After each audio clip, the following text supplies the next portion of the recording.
Hello friends.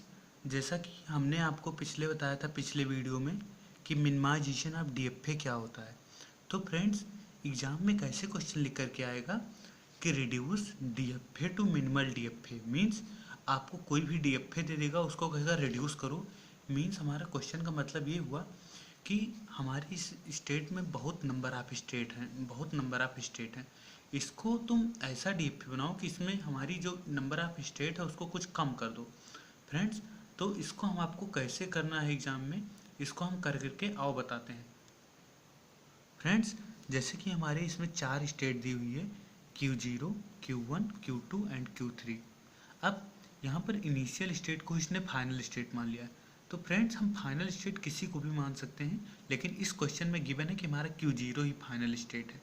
तो friends, अब इस क्वेश्चन को हम सॉल्व कैसे करेंगे वो आपको हम बताते हैं। अब फ्रेंड्स, सबसे पहले हमें क्या करना पड़ेगा, हमें कुछ नहीं करना है, हम एक ट्रांजिशन टेबल बनाएंगे। जैसा कि हमने आपको पहले बताया है डीएफए में, जब हम डीएफए बनाते हैं ट्रांजिशन टेबल में फ्रेंड्स क्या करते हैं, हमें जितनी नंबर ऑफ स्टेट गिवन है उसी का हम ट्रांजिशन टेबल बनाएंगे। इसको क्या बोलते हैं फ्रेंड? Transition table.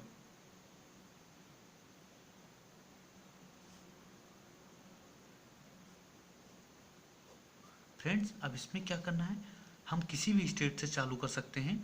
हम मान लो सबसे पहले Q0 को कैच किया, यहाँ पर हमने लिख दिया Q0। और फ्रेंड्स देखो, हमने यहाँ पर इनपुट, यहाँ देखो सिंबल कौन कौन सा यूज हुआ है इनपुट के लिए, केवल ए एंड बी यूज हुआ है। तो फ्रेंड्स, अब यहाँ पर हम ए लिख देंगे और यहाँ पर बी लिख देंगे। फ्रेंड्स, अब देखो हमें Q0 पर ए देने पर देखो हमारा उसी स्टेट में इसमें सेल्फ लूप लगा है, यानी Q0 को अगर हम ए इनपुट दें तो ये वहीं पर रह जाता है Q0 पर ही।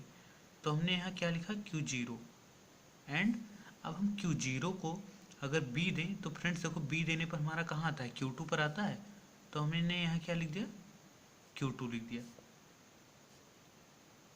अब फ्रेंड्स, हम क्या है Q1 को ले लें या Q2 को ले लें, Q3 किसी को भी ले लें। मान लो Q1 को ले रहे हैं हम, सॉरी यहाँ Q1 होगा, Q1 को लिया। अब Q1 को देखो हम A इनपुट जब देंगे, A इनपुट देने पर कहाँ आ रहा है, Q3 पर आ रहा है। तो हमने यहाँ क्या लिख दिया, Q3 लिख दिया। उसके बाद में जब हम Q1 को B देंगे तो हमारा कहाँ जा रहा है, Q0 पर जा रहा है। तो हमने यहाँ क्या Q0 लिख दिया। फ्रेंड्स, उसके बाद में क्या है, हम Q2 ले रहे हैं। Q2 को A देने पर कहाँ जा रहा है, Q3 जा रहा है। और फ्रेंड्स, जब Q2 को B दे रहे हैं तो कहाँ जा रहा है, Q0 पर जा रहा है।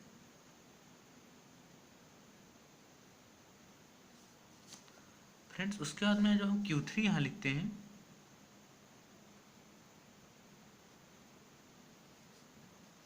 Q3 को फ्रेंड्स A देने पर कहाँ जाता है, Q1 पर। और Q3 को जब हम B दें तो उसी स्टेट पर, देखो सेल्फ लूप लगा हुआ है Q3। अब फ्रेंड्स देखो क्या होता है इसमें, सबसे अच्छी बात यह है, ये इससे आपका क्वेश्चन कभी नहीं गलत होगा, कि इसमें देखो जो जो इनपुट हमारे कॉमन है, मीन्स ए पर हमारे देखो Q1 को Q3 मिला, Q2 को Q3 मिला, एंड बी पर देखो Q1 को Q0 एंड Q2 को भी Q0। तो हम इसको क्या करेंगे, इन दोनों स्टेट को एक साथ क्या करेंगे, हम कंबाइन कर देंगे। मीन्स हम यहाँ पर नई ट्रांजिशन टेबल बना लेंगे और यहाँ लिख देंगे A, यहाँ लिख देंगे B। अब फ्रेंड्स, हम क्या करेंगे, जब इन दोनों को कंबाइन कर दिया तो हमको चाहे Q1 कहीं भी मिले तो Q1 की जगह हम क्या रिप्लेस कर देंगे, Q1 Q2 लिख देंगे। मीन जैसे हम आपको करके ही बताते हैं, जैसे मान लो हमने Q0 लिया, अब Q0 को A देने पर क्या है, Q0 ही है, और यहाँ पर Q2 लिखा हुआ है। लेकिन फ्रेंड्स यहाँ Q2 है, अब ये क्या है, Q1 और Q2 हमारे कंबाइंड हो गए हैं। तो यहाँ पर हम क्या करेंगे, Q1 एंड Q2 लिख देंगे। अब नेक्स्ट स्टेट जब Q1 Q2 हमारे कंबाइंड हो गए हैं तो हम नेक्स्ट स्टेट मेरा क्या हो जाएगा, Q1 Q2। जब Q1 Q2 कंबाइंड हो गए हैं तो Q1 Q2 को A देने पर कहाँ जाते हैं, Q3 पर जाते हैं। तो हमने क्या लिखा, यहाँ Q3 लिख दिया। उसके बाद में ये Q0 पर हैं दोनों, तो Q0 पर लिख दिया। अब हमारी देखो फ्रेंड्स ये दोनों तो कंबाइंड हो गई हैं, तो हमारी स्टेट क्या बची, केवल Q3 बची। हमने Q3 लिखा और Q3 को यहाँ Q1 है तो Q1 और Q2 एक साथ कंबाइंड हो गए हैं, तो हमारी Q1 एंड Q2 हो गया। उसके बाद में Q3 को B देने पर कहाँ Q3 है, तो ये Q3 हो गया। अब फ्रेंड्स देखो, जब हमने ट्रांजिशन टेबल बनाई थी तो हमारी 0 1 2 3 यानी 4 स्टेट थी, लेकिन अब कितनी बची, 3 ही स्टेट बची, क्योंकि Q1 और Q2 हमारे कंबाइंड हो गए। क्योंकि दोनों को हम जब इनपुट ए दे रहे हैं तब भी हमारा सेम स्टेट, बी दे रहे हैं तब भी हमारा सेम स्टेट। तो अब इसको हम फाइनली ड्रा कैसे करेंगे, तो हमारी 3 स्टेट है तो हम तीनों को ड्रा कर लेंगे Q0। अब फ्रेंड्स Q0 जो है हमारी, देखो ये फाइनल स्टेट थी, इसमें डबल सर्किल था, तो यहाँ पर भी हम क्या करेंगे, Q0 को डबल सर्किल कर देंगे।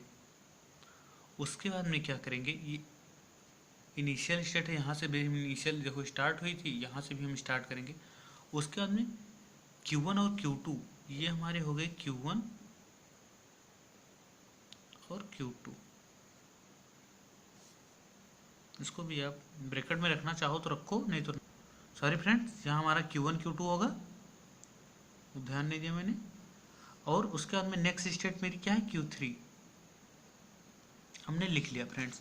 अब हमें कुछ करना नहीं फ्रेंड्स, इन सबको केवल हमें जैसा हमारे इनपुट गया है वैसे में शो कर देना है। Q0 को जब हम A दे रहे हैं इनपुट, तो हमारा कहाँ है, Q0 पर ही, तो हमने क्या किया, एक सेल्फ लूप लगा दिया A इनपुट दे करके। फिर क्या कह रहा है, Q0 को जब हम B देंगे तो Q1 Q2 पर जाएगा, हमने B दिया Q1 Q2। अब फिर Q1 Q2 को जब हम A देंगे तो कहाँ जाता है, Q3 पर, A दिया Q3 पर पहुँच गया। Q1 Q2 को जब हम B देंगे तो कहाँ आएगा, Q0 पर, हमने B दिया, ये हमारे कहाँ हुए, Q0 पर। फिर फ्रेंड्स अब Q3 को हम क्या देंगे, जब A देंगे तो क्या होगा, Q1 Q2 पर जाएगा, तो हमने A दिया और ये हमारा हो गए। उसके बाद फ्रेंड्स जब हम Q3 को B देंगे तो क्या होगा, Q3 पर ही रहेगा। अब फ्रेंड्स देखिए फ्रेंड्स, जो हमारे क्वेश्चन में गिवन था, इसमें नंबर ऑफ स्टेट देखो कितनी गिवन थी, 0 1 2 3 4 स्टेट गिवन थी। लेकिन अब इसमें हम देखो, जब हम इसको मिनिमाइज्ड किया DFA को, जिसमें क्वेश्चन में गिवन था reduce DFA to minimal DFA, अब जब इसके बाद में हमने इसको मिनिमाइज्ड किया, तो मिनिमाइज करने के बाद में देखो फ्रेंड्स, इसमें नंबर ऑफ स्टेट कितनी बनी, 3 बनी। अब इसी फ्रेंड्स को करने में फ्रेंड्स यही सबसे आसान तरीका है, और इतना करने पर आपको पूरे मार्क्स मिलेंगे, कोई दिक्कत नहीं फ्रेंड्स। अगर इससे रिलेटेड और भी क्वेश्चन है तो आप हमें कमेंट कीजिए, हम आपको उसका सलूशन देंगे। Thank you for watching this video.